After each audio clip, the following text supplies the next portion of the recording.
আজকে মনে হলো রান্নাঘরে ঢুকে একটু এক্সপেরিমেন্ট করি। কাতলা মাছের ঝোলের একটা নতুন রেসিপি, কাতলা শুখা মারানি।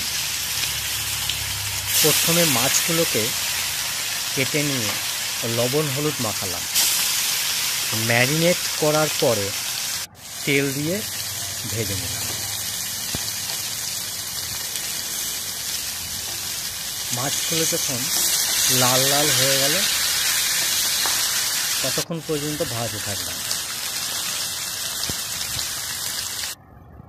আলু ফুলকপি আগে থেকেই কাটা ছিল, ওটাকে তেলে একটুখানি কষে নিলাম।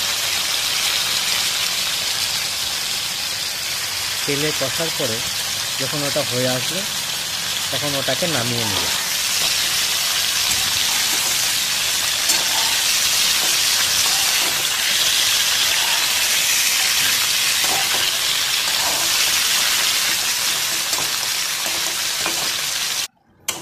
টমেটো আদা পেঁয়াজ আগে থেকে মিক্সিতে বেটে রেখেছিলাম, ওটাকে তেলের মধ্যে কালো জিরে ফোড়ন দিয়ে ভাজতে শুরু করলাম। একটুখানি জিরে গুঁড়োও দিয়ে দিলাম। মশলা ভালো করে ভাজা হয়ে যাবার পর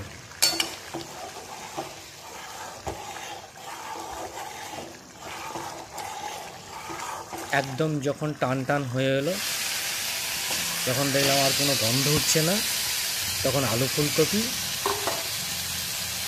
এবং মাছের টুকরোগুলো দিয়ে দিলাম এবং একটু ভালো করে নেড়ে নিলাম। কষার সময় কোনো ফাঁকি দিলে চলবে না, ঠিক করে কষে নিতে হবে।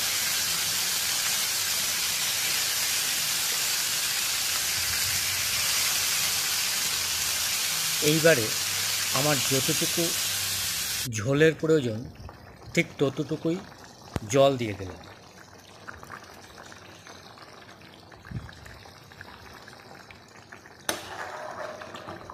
এরপরে 10 মিনিট ফুটতে দিলাম।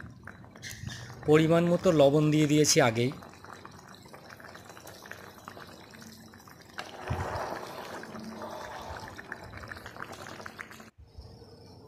তারপরে ঠিকঠাক হয়ে যাওয়ার পরে গরম গরম সার্ভ করার জন্য